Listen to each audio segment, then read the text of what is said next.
You're listening to Happy Healthy Hormones with Dr. Chris. Are you tired of the short-term patch to your health problems? Is avoiding medications and surgeries important to you? If you answered yes, then your prayers have been answered. Dr. Chris has been helping people transform their health for over a decade. He's a world-renowned health expert who specializes in holistic health. He's a professional speaker, chiropractor, and international best-selling author. It's his mission to help you reach your full God-given potential through holistic health and healing. Get ready to be inspired and transformed. Here's your host, Dr. Chris.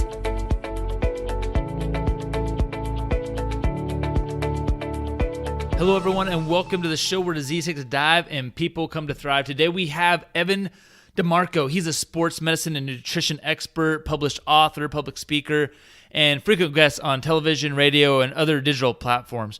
He's a really successful entrepreneur whose interest in diet, health, and supplements began as an athlete, but then helped him transform the industry of supplementation and nutrition. So, leveraging his sports background, and his search for knowledge, he actually went back to school so that he could get more focus on bio and organic chemistry and went on to develop a vastly improved formula for prenatal supplements. From there, he worked to develop supplements that would enhance brain-building properties from his original formula as well. And he works directly with top research scientists and doctors in the U.S. to build functional medicine platforms that combine high-quality supplements with strategic and holistic approaches in treating illness and disease. So, he has helped millions of people. So let's go ahead and listen from the man, Evan DeMarco. All right, everyone. So we have Evan DeMarco here. He is the nutrition expert, guru, everything above and beyond. But Evan, good to have you here today, man. Thanks for being on.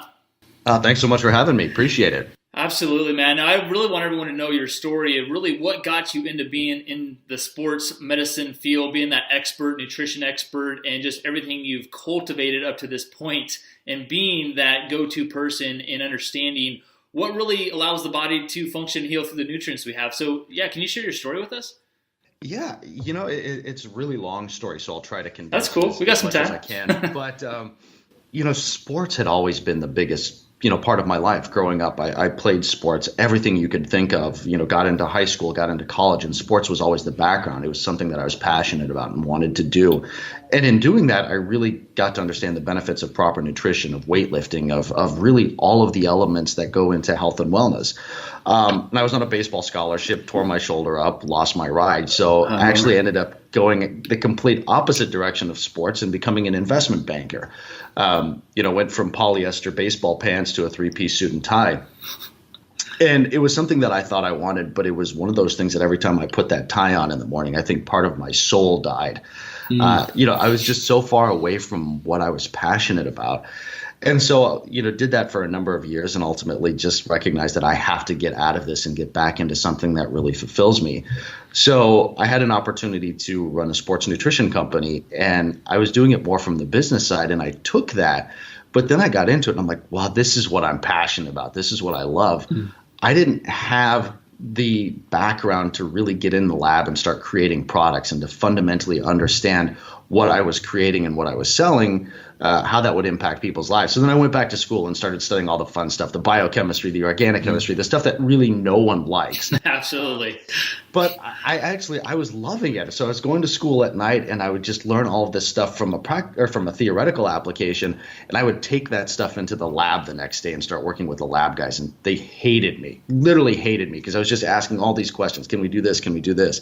But I got a crash course in product development on the health and wellness side. And it really reinvigorated my passion about really understanding how the human body works. How do we optimize the human body, not just for sports, but for all aspects? And how do we really recognize that the stuff that we put in, whether it's diet, supplements, exercise, all of that impacts what we really hope to get out of it. So I've been doing that for the last 10 years. I got heavily invested in prenatal vitamins and looking at brain health and how do we really optimize brain health. really been focused on CBD and what that looks like, and how do we really utilize CBD to impact people's health and wellness journeys, and not just make it this kind of catch-all for everything under the sun, which it kind of has become in the last couple of years.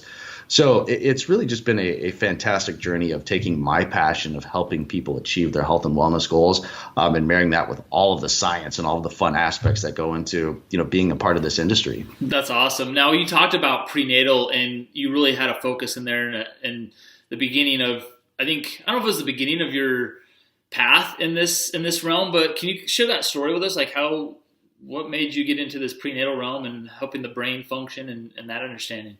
Yeah, that's a great question, right? So I had been contracted through the American College of OBGYNs to work on prenatals, and I was really kind of doing it dispassionately, right? I'm like, oh, prenatals, it's just another vitamin fund. Like I can do this. And then I found out I was going to be a dad. And I'm like, okay, this changes the game completely. So all of that work that had gone into looking at prenatal vitamins made me realize that they suck. I mean, really, there's no nice way to put it. Is the prenatal vitamins that are on the shelf, 90% of them are the same things that my mom was taking 40 years ago. They haven't improved. We haven't taken all of this fundamental understanding of how fetal brain development works, of how infant nutrition works, of how we can apply all of these learnings and really 10x the prenatal infant or the prenatal vitamin category. So, and in doing that, I recognize that within the first 12 months of our lives, when we're breastfeeding and we have the most exponential brain growth, the two catalysts to that are DHA and alpha GPC, alpha glycerol phosphorylcholine. And so that became the construct of this prenatal vitamin ingredient technology that I created. And it worked great for prenatal vitamins. And then all of a sudden we started seeing that it had some practical applications for beyond prenatal infant and toddler nutrition. So now it became a brain neurotropic platform. And it's really been used in a lot of different ways to focus on Alzheimer's research, dementia research, looking at cognitive decline, digital dementia, something that we're hearing so much about with all of this, phone stuff. So it really put me on a path to really fundamentally understanding brain health and how do we impact brain health, not just prenatal, but throughout our entire life. That's awesome. So how big of a deal is the quality of nutrition and supplementation you're putting into your life? Because so many times out there, you'll hear the media and these different platforms try to negate really the quality of nutrients and the things you're putting into your body. So how important really is that in your life? That is a fantastic question. And I think, it's funny, right? Like go back 200 years, go back 50 years, and supplements were just that. They were designed to supplement your diet in the event that you couldn't actually get all your nutrients from your food. If you were on a pirate ship 500 years ago, there was a real chance you could end up with scurvy because you didn't have vitamin C. Now, that doesn't happen anymore. But the nature of the way that we live, the way that we've polluted our environment, what we've done with environmental toxins, what we're doing to our oceans, I think has changed the nature of supplements to the extent that they're no longer supplemental, they're almost essential. We look at things like glutathione, we look at things like just even vitamin C's. We look at things that are antioxidants, and we've created an environment that is so toxic that supplements really become an essential component to combating what it is that we've done to our bodies and our environment. Now, that's not to say they're the end all be all. And that really becomes the problem with the supplement industry is there's all of these people screaming from the rooftops that just take this one supplement. It's the only thing you need. It's just one key of the, one pillar of the equation. You still have to have a good diet. You still have to exercise. There's still the social and the spiritual element to health and wellness. So we can't look at supplements and say this is everything you need, but they do play an integral part in, I think maintaining and optimizing our health and wellness. I think that's key because like you said, the name of them is to supplement your health, where I think so many people get confused or maybe they're confused, but they think, oh, this is going to be the easy way out is, hey, I can just still eat like crap, have all my old bad habits, and just try to take these supplements and think that that's going to be the way. And while sure, it might make you feel better for a short period of time, eventually that's going to end up catching back up with you. And like you also said, it's just so important that, man, the quality of our food and where we're getting it from is not what it was 50 or 100 or 200 years ago. And, man, it is becoming more of a necessity, even if you do have a good diet and nutrition, to have those other things in your body is so key, especially now that people are getting diagnosed with things like Alzheimer's, talking about brain health in their 40s, right? It's getting ridiculous. So what should people be looking for in any supplement that they put in or even on their bodies? Yeah, that's one of those questions that I think I get probably 30 to 40 times a week. And that's really the question, right? Is what do I look for? I think the answer to that is actually a little, we have to kind of take a step back and say, well, what is the goal, right? Because so many people are getting their supplement advice from their neighbor, their mailman, Amazon, Google.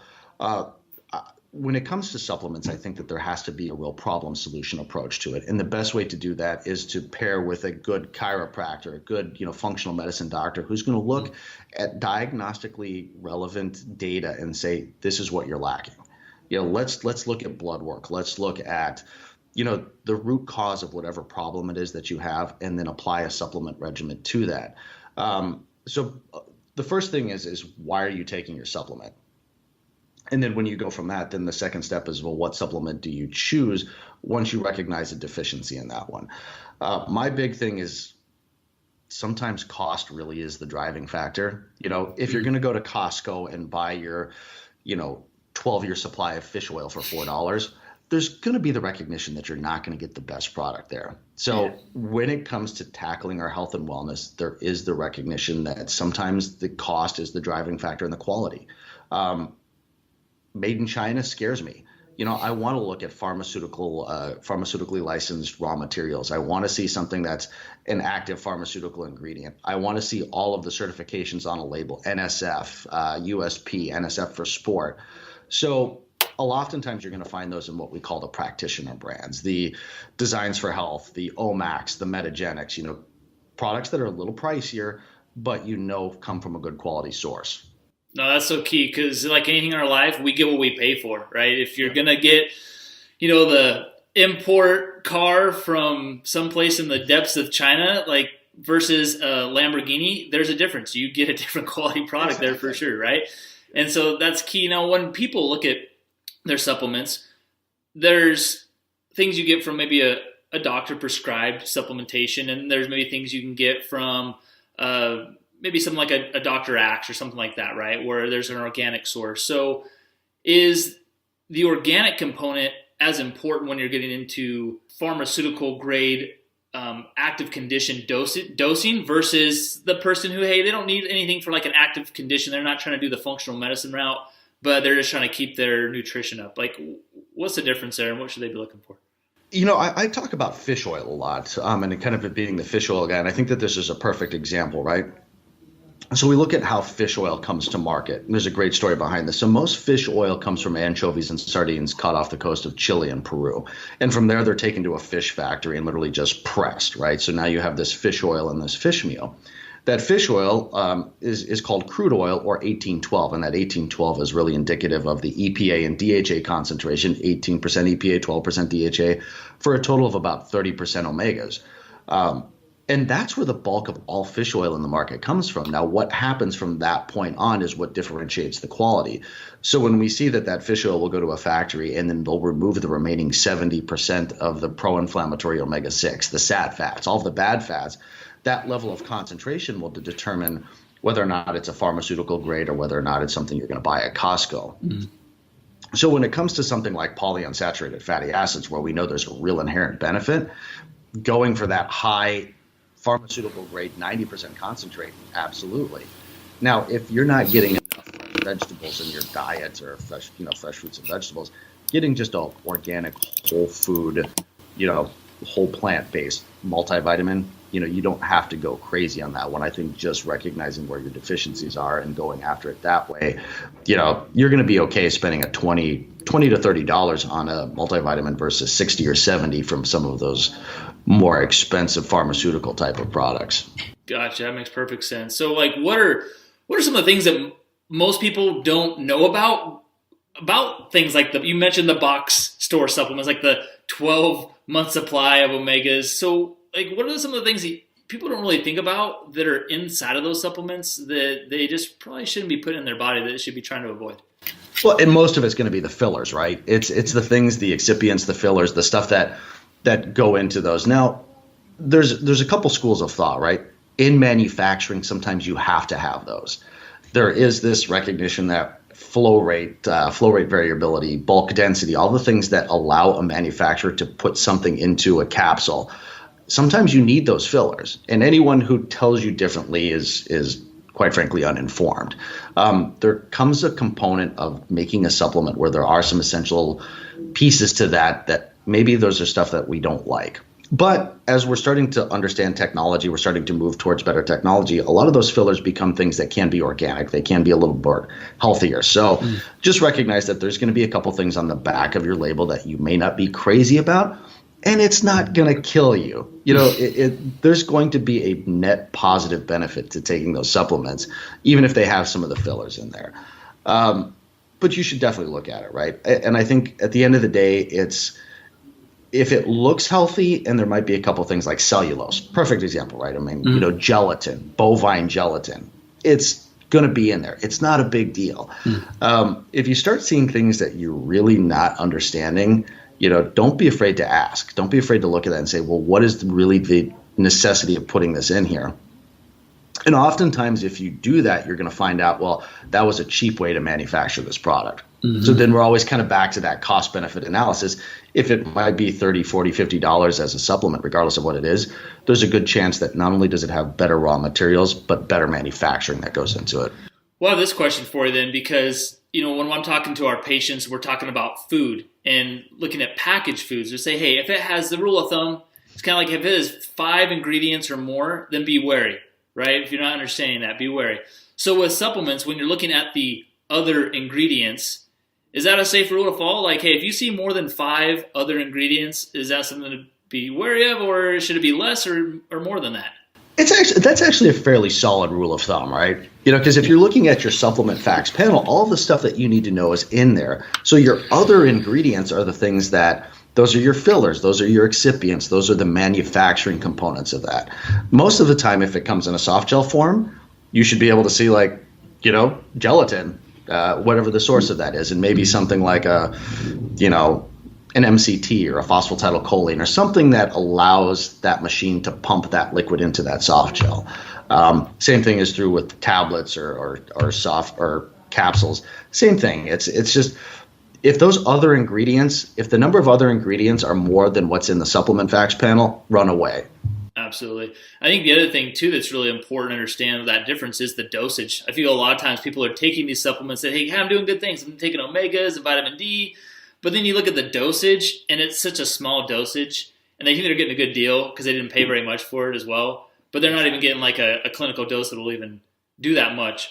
So when you look at, tell me if I'm wrong, because I've heard before that there's a few major distributors of the majority of supplements that are out there, and then people do their own branding and maybe do their tweaks and things like that. But there's actually essentially like shelves of quality, and like the majority of the stuff on the bottom shelf is like all the stuff that goes to the box stores, and then there's like the next shelf up, and that might be maybe certain multi-level marketing companies, and then the stuff that like is clinical grade stuff is the stuff at the very top shelf, and there's usually not very much of that there because people don't understand that, and they're usually trying to buy the cheaper stuff. Is there some truth to that industry? And that, if you go to some of these trade shows, the industry trade shows, you recognize that most of this stuff, 70% of all supplements are made within like a handful of manufacturers, right? And so it's the same thing. It's like you're going to get that fish oil conversation is a perfect example. Costco, your big box, all that, they're going to buy that cheaper stuff. They're going to sell that low-grade fish oil, and they're going to sell it at a price point that allows them to move a lot of units for it. Now, is taking fish oil inherently bad? No. But let's talk about like omega-6 to omega-3 ratios. 200 years ago, it was a 4-to-1. 4-to-1 omega-6 to omega-3. Now it's 25-to-1. That is so pro-inflammatory. I mean, we're literally walking around as inflamed beasts. Mm-hmm. So you take an omega-3 supplement that's really cheap, that has more omega-6 in it, you're just exacerbating an already bad situation. You're not really doing yourself any good. So you're thinking, oh, well, I'm taking my omega, the number one selling supplement in the marketplace, I'm doing good. But if you're buying that cheap stuff, are you really? So then, that same manufacturer that makes that cheap stuff is also making the 90% concentrate that's 5-10 times the cost. But there really becomes a pharmaceutical grade approach to that particular supplement where we know when you get rid of all of those omega-6s, you've got a product that can really impact inflammation on a cellular level. That's huge. Like otherwise you might as well be just throwing money in the garbage, right? Exactly. Just go to Vegas. Right. Exactly. Way more fun doing that. So what do you think most people, this is a very broad question, so I get it. People have different needs and desires and when it comes to their body, but what do you think the average person is missing when it comes to their nutrients and their health? Great question. I think, we talked a lot about omegas so far, and I think that's one that we can really look at as kind of an essential component. We don't have that typical Mediterranean diet that we once had. So the fresh fish, the cold water fish, the things that really brought those polyunsaturated fatty acids to our diet, we don't have that anymore. The modern Western diet, it's very, especially with some of the keto concepts now, it's people are very almost, meat, very, they're getting the vegetables, but they're not getting the polyunsaturated fatty acids. So I think an omega component is a huge one. I think it really becomes an essential aspect of looking at inflammation. Gut health, well, you can't. How do we ignore the conversation about gut health, right? Yeah. So looking at probiotics absolutely becomes essential. We're back to looking at some of these diagnostic tools, right? Go get a microbiome test and figure out what strains of probiotic are really going to be beneficial for you. I tell so many people do that. Go to Viome, get the kit, and just figure it out, right? It's just optimizing your probiotic supplement regimen is going to have such a profound impact. So you got omegas, you got probiotics. Look, vitamin D, you can never go wrong with that. We're all deficient in it. That's one of those staples. Just take one every day. You are not going to do any harm with that particular product. No, I think that's great. Those are like my top 3 right there as well. So I'm glad great minds think alike, right? On the same page there. So just to give an idea, like to our listeners, of what it takes to take care of your body. Because I've seen you on Instagram and Facebook, man. You're an in-shape guy, man. You look like you could be one of those men's health magazine models, man. You got it going on. But it's because you take care of yourself. So what does a day look like for you as far as taking care of yourself? Like, what do you start off doing? What do you do to just keep your body healthy? That is a great question. It's funny. I travel a lot. I think last year I did 154 flights for over 200,000 miles. So I'm always on the road. I'm always, I'm always moving. But one of the essential components to my health is every morning I have a routine. I wake up, I kind of have my journal, which is a little bit more of a meditative practice. It's really just setting an intention for the day, for the week, for the month. I meditate. It's funny. When I really got busy in work, the first thing I would do is I'd wake up, I'd roll over and I'd grab my phone. Then I'd be laying in bed looking at emails, and then I would just get stressed out. Like, I got to deal with this. There's this fire to deal with. And I recognized really quickly how much I was just stressed out and how negatively that impacted my health. I could never get into a consistent routine day in and day out because I was just always putting out a fire. Yeah. So taking that, that first 30 to 45 minutes every single day and just spending that time with myself is really an essential component to setting my day up properly. And then I can go deal with all the stress of work. I can deal with all the stress of life. To me, resistance training, 4 to 5 days a week is essential. I think cardio is it's important, but it's not nearly as important as resistance training. Muscle mass, sarcopenia, age-related muscle protein breakdown. These are the things that we're starting to see, as you said, in like the 30s and the 40s. We should not be seeing those at all. So resistance training really becomes a key component to longevity. Eating healthy, of course, and, taking my supplements. But I also think it's about the social and spiritual. It's really about making time for friends, where we're connecting on a personal level, face to face, versus, I've got my phone here, I'll just send someone a Snapchat or an Instagram. We've become so removed from the equation of connecting with people that we've forgotten that human contact is one of those things that really helps us. And we look at these blue zones throughout the world where people really have this incredible longevity, and it's like social contact is the thing that really seems to be driving that. Absolutely, that's huge. I know the listeners will want to know, okay, what is the nutrition expert take for his supplement regimen. So like, what is it? What's your regimen that you take?